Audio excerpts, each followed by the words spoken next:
হবিগঞ্জের আজমেরীগঞ্জ উপজেলার ১ নং সদর ইউনিয়ন পরিষদে উপজেলা প্রশাসনের আয়োজনে গ্রাম আদালতের বার্ষিক ক্যাম্পেইন অনুষ্ঠিত হয়েছে।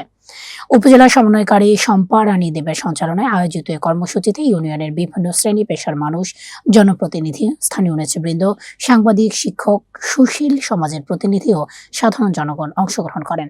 কর্মসূচির শুরুতে গ্রাম আদালত সম্পর্কে জনসচেতনতা বৃদ্ধির লক্ষ্যে একটি বর্ণাঢ্য র্যালি ইউনিয়ন পরিষদ চত্বর থেকে বের হয়ে গুরুত্বপূর্ণ সড়ক প্রদক্ষিণ করে পুনরায় একই স্থানে এসে শেষ হয়।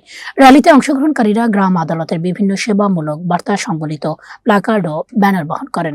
পরে ইউনিয়ন পরিষদ মিলনায়তনে গ্রাম আদালত বিষয়ক একটি তথ্যবহুল ভিডিও প্রদর্শন করা হয়। ভিডিওর মাধ্যমে গ্রাম আদালতের বিচারিক কার্যক্রম, মামলা দায়ের পদ্ধতি, বিচার প্রক্রিয়ার ধাপ, সেবা গ্রহণের সহজ উপায় এবং এর বিভিন্ন সুফল সম্পর্কে বিস্তারিত ধারণা দেওয়া হয়।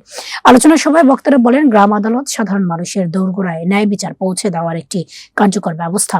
এর মাধ্যমে ক্ষুদ্র দেওয়ানি ও ফৌজদারি বিরোধ দ্রুত, সহজ এবং স্বল্প ব্যয়ে নিষ্পত্তি করা সম্ভব হয়। ফলে আদালতের দীর্ঘসূত্রিতা ও ব্যয়বহুল প্রক্রিয়া থেকে সাধারণ মানুষ অনেকাংশে মুক্তি পায়। গ্রাম আদালতের সেবা গ্রহণে জনগণকে আরো সচেতন ও উদ্বুদ্ধ করার ওপর গুরুত্ব আরোপ করেন বক্তারা। অনুষ্ঠানের শেষ পর্যায়ে অংশগ্রহণকারীদের নিয়ে গ্রাম আদালত বিষয়ক কুইজ প্রতিযোগিতার আয়োজন করা হয়। প্রতিযোগিতায় সঠিক উত্তরদাতাদের মধ্য থেকে ২০ জনকে বিজয়ী ঘোষণা করা হয় এবং তাদের হাতে পুরস্কার তুলে দেওয়া হয়। এ সময় ইউনিয়ন পরিষদের প্রশাসনিক কর্মকর্তা, জনপ্রতিনিধি ও স্থানীয় গণ্যমান্য ব্যক্তিবর্গ উপস্থিত ছিলেন।